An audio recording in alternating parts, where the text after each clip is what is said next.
Hello and welcome to the Live, Love, Laugh Lives with myself, Cheryl Chapman, where I'm joined by amazing, incredible souls who are sharing how they live their life, what they love, and we also hopefully have a little bit of a laugh along the way. And so I want to introduce to you an amazing, incredible soul. In fact, I'm going to ask her to introduce herself. She's that incredible. So who are you, please? Thank you very much. So I'm Reetika Gupta-Chaudhary and I am an executive coach and mentor. I help women when they're feeling stuck in their life to make take that next step, take those important decisions and have the success that they deserve. Fabulous. And so, Reetika, why do you do what you do? Well, this is very close to my heart. To be honest, when I started doing this, or when I actually first decided to do this, I realized that I was doing this all my life, but I never knew this was something I can do professionally because I thought I can only do this for my friends and my family. And I realized that I had like a very positive impact. People came to me to talk to me about their troubles and often they found solutions. So when somebody told me, they approached me and said, look, I'm a coach and I can help you do X, Y, Z in your life. And I was like, forget about teaching me. I think I'm a coach.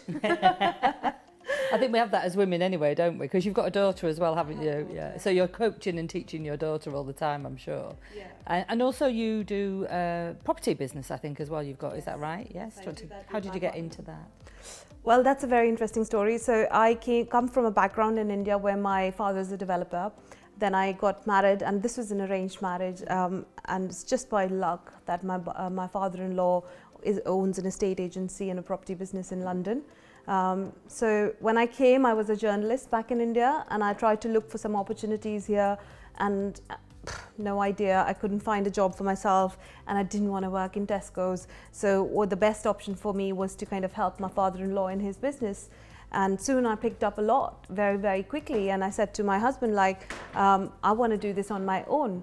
Yeah. And he, being the son of my father-in-law, had never had any interest in property whatsoever. Oh, really? Wow. So he said, no, I don't know. I don't want to do this. I have no experience and there's a lot of money involved. And I said, like, look, there has to be a way. As I said, there was always a coach in me. When I think about something, I have to make it happen. So he clearly didn't help me, but I said, look, what can I do? I went on Amazon, I found a book on property and I read that book. And that book gave me a hint about my first step. I took that, and then from there, I think we found the funds, we found the deal, and we did our first deal where we made £60,000 in our first ever property deal. Yeah. And that was like, I would have called it luck, but then we repeated it again and again and again. So, right. So you kind of found like a solution or something, it sounds like, for property. So I can say that one thing, my biggest solution is if you think that you want to do something, there is always a way. It's only about you finding it. Now, I could have waited and did a property training and then found it out, or I decided to order a book and read about it, and I did it. But where there is a way, where do you find it is the question. So that's my only tip. Yeah, I presume I presume you didn't just read a book and then everything went right. I'm sure there were some times when you were like, is this the right thing that I should be doing? Some things went right, some things went wrong. But is that because of, like, it feels like you've got this like determination? Is that what kept you going? That's definitely true, because when we started doing flips. So in the property world, you buying a property, renovating it, and then selling it. By adding value to it, you make your profit. So that's called a flip. So we started doing that strategy because that's what I learned in the book. And then Brexit happened. And then the property prices went flat. And for a few years, I thought that was the end of my property journey. But again, as you said, determination. And I saw other people doing property and making money. And I said to my husband, there must be a way. There must be something that I'm missing. So then I went on to property training courses and I found out about other strategies, and then I started investing outside of London. So yeah, determination definitely, and go with your intuition a little bit.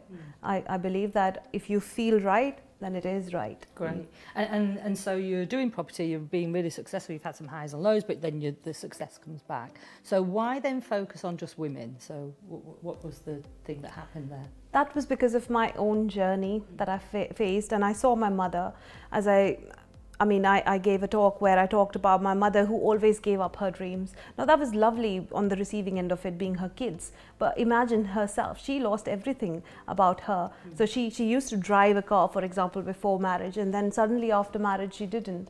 She didn't pursue, she was an MA and she didn't want to, so master's basically, and she didn't pursue any job just because my father didn't want, then kids happened, and she never looked after herself. So looking back, and then I got aspects of her in my personality which I lived after my marriage, and I kind of really fell on my face when I thought, what am I really doing? And I see that there are many other women who are doing the same thing. So that's why I thought I really want to give this message out to women that there is nothing wrong in loving yourself.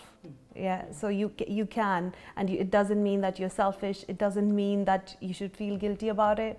And that's why I decided that I want to spread this message really loud and clear. Yeah. So obviously you're really confident, you're determined, but have there been any dark moments for you, Reetika, that you would like to share? Yes, definitely down moments in my personal life. As I said, when I didn't know who I was, because I just thought I should do what my mother did. Although I had really two parts of my personality. One was very ambitious, I wanted to do something, and the other part of me had a very strong desire to please people around me.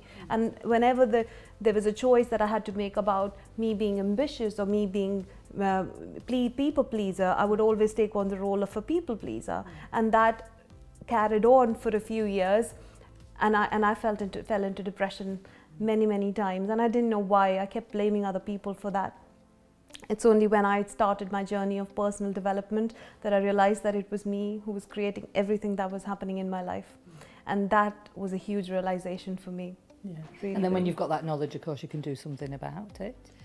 Yeah, and now this is what you do when you help other women who may well be successful like you are, but just have that like moments of doubt or get a little bit lost on their journey. Would that be absolutely? Yeah, that's absolute. See, most of the women I work with know everything about their field of work, right? But they're still feeling stuck, and you start comparing yourself with other people on Facebook and Instagram, and you say, oh, but you know, this woman started after me, but look at the success she's got and I haven't. It's because you have your own blocks and your own values are not in the right place. If you're not valuing yourself, how do you expect your clients or your business partners or anybody else to value you?